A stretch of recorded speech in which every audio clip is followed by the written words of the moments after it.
एक बहुत ही फेमस कहावत है, getting to the top is optional but getting down is mandatory. Tilicho lake का ड्रीम पूरा हो चुका था, अब टाइम था वापस जाने का।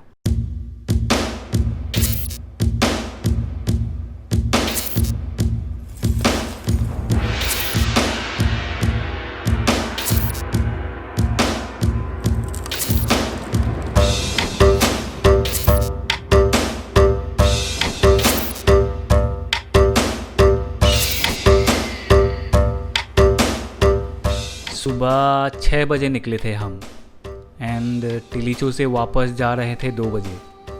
मतलब हम 8 आवर्स हाइकिंग कर चुके थे और अब यहाँ से हमें जाना था थिनी विलेज।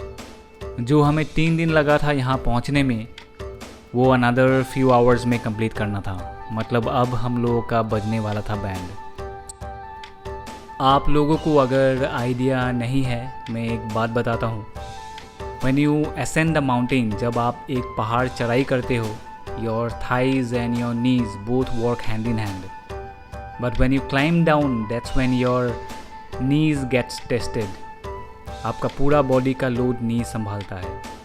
ऊपर आते आते हम लोग का भी हालत ख़राब हो चुका था, पर अब आए हैं तो वापस जाना पड़ेगा।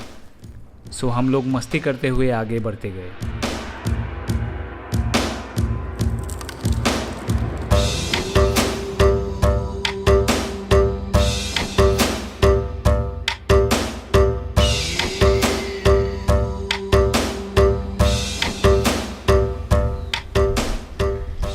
এইডোখৰ পাওঁতে পাওঁতে আমাৰ কেমেৰাৰ বেটাৰিজ আৰু ফোনৰ বেটাৰিজ এইবিলাক চব শেষ হ'ব ধৰিলে, আৰু এনেও ঠাণ্ডা জেগাত বেটাৰিজবিলাক জল্দি খায়।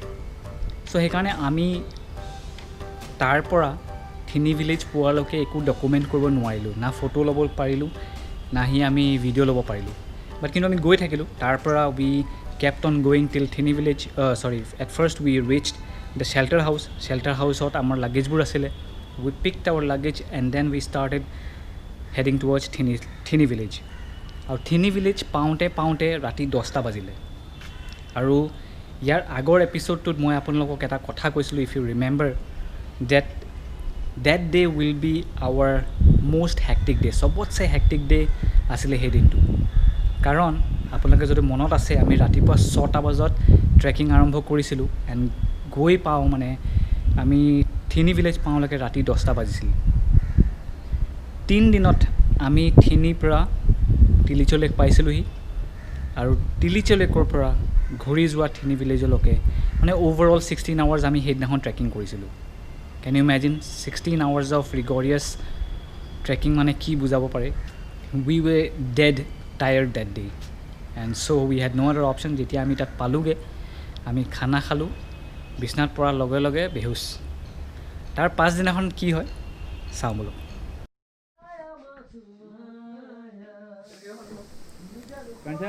रात को जिस हालत में हम पहुंचे थे, सुबह जल्दी उठना तो दूर की बात। हम सीधा दोपहर को उठे और ब्रेकफास्ट पे हमने खाया buckwheat bread. It's a Tibetan bread, the same way जैसे आसाम में पीठा बनता है। सबका अलग अलग साइज़ एंड टेस्ट होता है, but the main ingredient is rice flour. चावल को पीस के बनाया जाता है।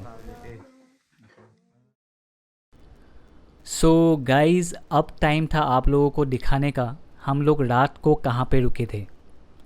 मैं थोड़ा होटल से बाहर निकल के आ गया था एंड बाहर बहुत ही ज़्यादा विंडी था, इसीलिए I had to describe you in back over voice till we enter the hotel. Entire Thini village is made like this.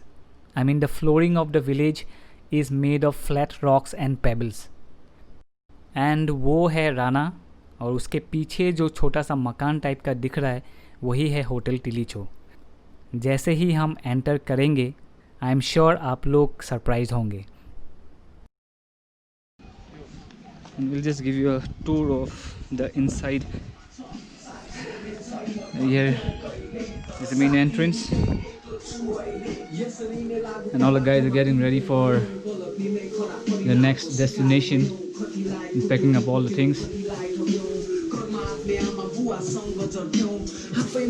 Here is Sangana. This is the room where we stayed. small rooms. Prakash getting ready his stuff. Bhargav is packing his stuff. One more room, another room, and there is some another guest house up there. So when you go inside the house, you can actually see a beautiful kitchen here. Oh, sorry, this is a dining hall basically, where you see everything is very beautifully organized with all the utensils kept in the racks and different wardrobes. And this is an old kitchen, they used to say, and this is an important thing, where they used to make a Sikkim's tea is being made in this thing. And let's go a little ahead. This is another kitchen for the owners of the house, and she is the owner. Anyway, आपका नाम क्या है दीदी? मेरा नाम जमुना थकाली. जन्म Thakali. Jamuna is the name for river, and Thakali is obviously, she is a Thakali woman. Thank you. Uncle, who is a very good human being. Uncle, आपका नाम कभी पूछा नहीं, अभी बता दीजिए. डंबर बहादुर थापा थकाली. डंबर बहादुर थापा थकाली. थापा भी हो आप? थापा. ओके, विशेष थकाली. ठीक है, nice to meet you. And this is the place where my guys have stayed last night. This is a hall which has a dining place as well. Anyway, that's it for now. You can see the entire village where we have stayed last night. এতিয়া time আহি পৰিছিল আমাৰ থিনি village এৰি যোৱা. থিনি village এৰি যোৱা মানে আমি প্ৰথমতে পোখৰা পৰা কাঠমাণ্ডুৰ পৰা আমি নিজৰ ৰেচপেক্টিভ জেগালৈ যোৱা. থিনি ভিলেজ এৰাৰ আগতে যোনখন হোটেলত আমি আছিলোঁ, তেখেতৰ সেই হোটেলখনৰ মালিক ডম্বৰ বাহাদুৰ থাপা থাকালি, তেখেতে ক'লে যে ইয়াত এটা বহুত ফেমাছ আৰু ইউনিক টুৰিষ্ট ডেষ্টিনেশ্যন এটা আছে, Y don't you go and visit.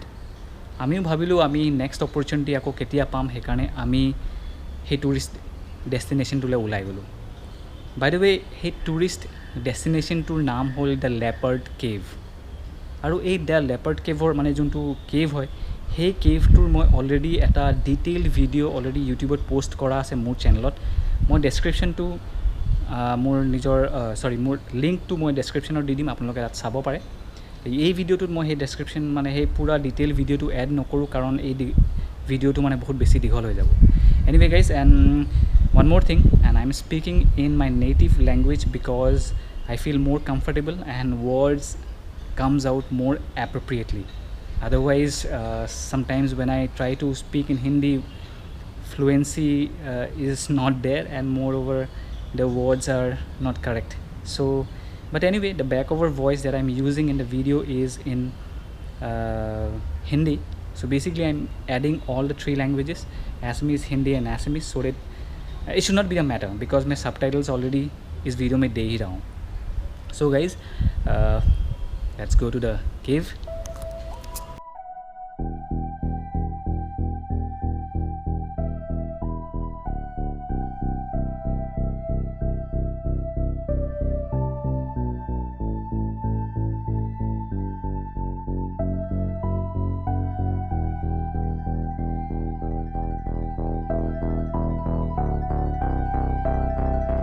Finally कुछ दूर चल के हम लोग आ पहुँचे लेपर्ड केव.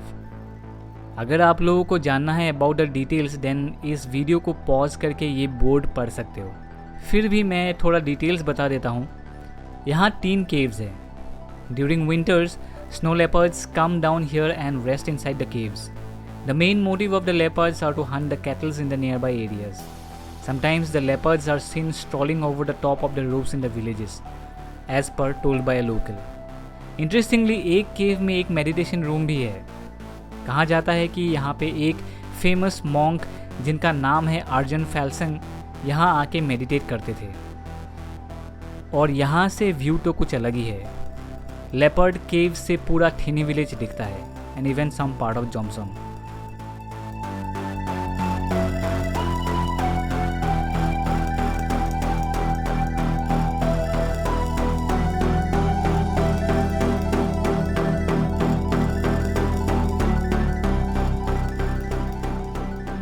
अब हम लोगों का फाइनल डिपार्चर का टाइम आ चुका था. Time to leave Thini village. So we went to hotel Tilicho to collect all our luggage. Tilicho hotel से आने से पहले अंकल एंड दीदी को हम इतना पसंद आए कि कुछ ऐसा हुआ. ये अंकल की तरफ से हमारे लिए गिफ्ट है. हम लोग को एप्पल गिफ्ट दिया है अंकल ने अभी. अंकल एंड आंटी ने pineapple, red apple and green apple. तो thanks to the lovely couple. Yes guys, this is the best part in order to express love. हम लोग अगर आंटी और अंकल को पसंद नहीं आए होते तो ऐसा जेस्चर वो कभी नहीं दिखाते. We promised both of them that whenever we come this side, we will definitely pay visit again and stay for a longer duration of time. Maybe that time of the year जिस time पे snow leopards rooftop में टहलते रहते हैं. And with great memories, we started to move out from Hotel Tilicho, or you can say Thini village.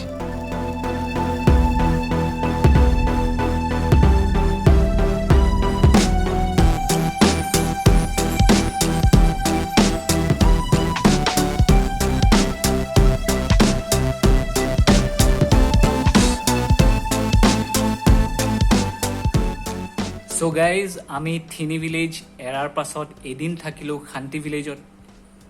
তাৰ next দিনাখন আমি পালোগৈ পোখৰাত. পোখৰাত ৰঞ্জন আৰু পংকজ দুয়োটাই আমাক এৰি থৈ গুচি গ'ল, কাৰণ ৰঞ্জনৰ ঘৰত কিবা এটা মেডিকেল ইমাৰ্জেঞ্চি আছিল. ইহঁতে আমাৰ লগত কাঠমাণ্ডু যাব নোৱাৰিলে. আমি নেক্সট দিনাখন কাঠমাণ্ডু গ'লোঁ. কাঠমাণ্ডুত আমি এদিন থাকিলোঁ. তাৰপিছত আমি বেলেগ বেলেগ হৈ গ'লোঁ. কাঠমাণ্ডুৰ পৰা আমি 3টা আহিলোঁ দিল্লীলৈ, আৰু বাকী 4টা আছিল ইহঁতি গ'ল অসমলৈ. এই ক্লিপটো চাওক. That is the last clip of our Tilicho lake journey. তাৰ পাছৰখিনি মই আপোনাক কৈ আছোঁ.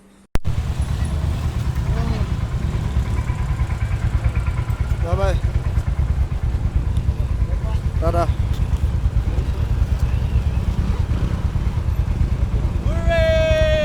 Tada. Bye. Bye. Happy journey day.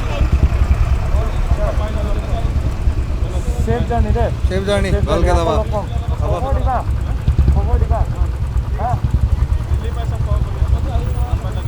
Okay. Tada.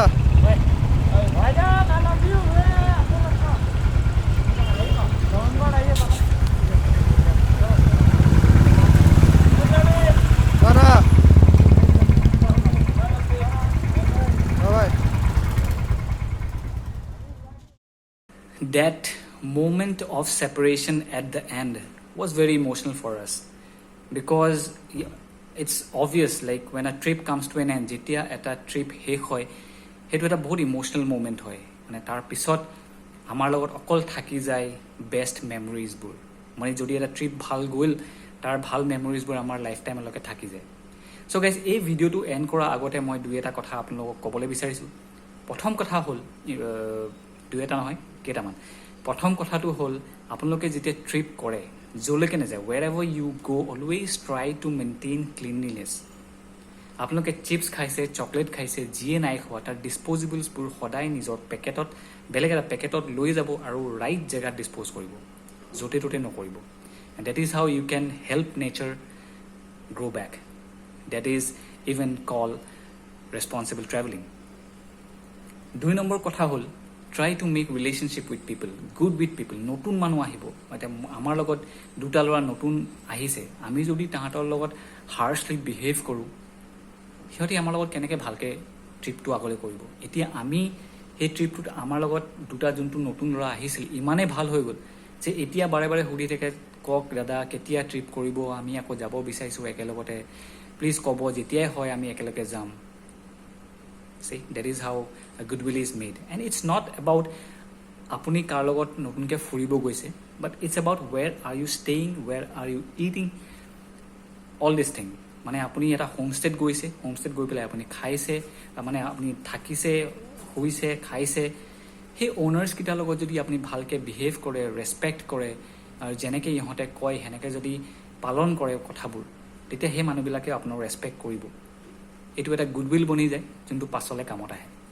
So' try to maintain আ relationship with people good relation বনাব লাগে থাৰ্ড মই অলপ ডিটেইল ইনফো দি দিছোঁ এই ট্ৰিপটোৰ বিষয়ে মই আৰু মোৰ ৱাইফে এখন মটৰচাইকেলত গৈছিলোঁ চ' আৱাৰ কষ্ট ৱাজ 30,000 বেছি ডিটেইলছত আপোনালোকে যদি জানিব বিচাৰিছে about the costing then you gotta be messaging me in the description box and I will be personally messaging you যি ডিটেইলছ লাগে আপোনালোকক থকা খোৱা হোমষ্টে টিলিচলৈকে একো প্ৰব্লেম নাই যাব পাৰে খালি টিলিচলৈকে সেই ট্ৰেকটোত আপোনালোকে গাইড লৈ যাব লাগিব without guide you cannot do it because সেই টেৰেইনটো গাইডহে লৈ যাব পাৰিব বেলেগে নোৱাৰে যদি আপুনি মানাং ছাইডে যায় তেতিয়া পাব পাৰে চাগে ইয়াৰ পিছত চাগে আৰু দুই এটা কথা আছিলে মই পাহৰি গৈছোঁ য়েছ এই ভিডিঅ'টো যদি আপোনালোকৰ পচন্দ হৈছে লাইক শ্বেয়াৰ এণ্ড ছাবস্ক্ৰাইব কৰিব আৰু যদি পচন্দ নাই হোৱা no issues bro and sisters and भाइयों बहनों जो भी हो कोई प्रॉब्लम ना है जो करना है करो and one more last thing I okay bye bye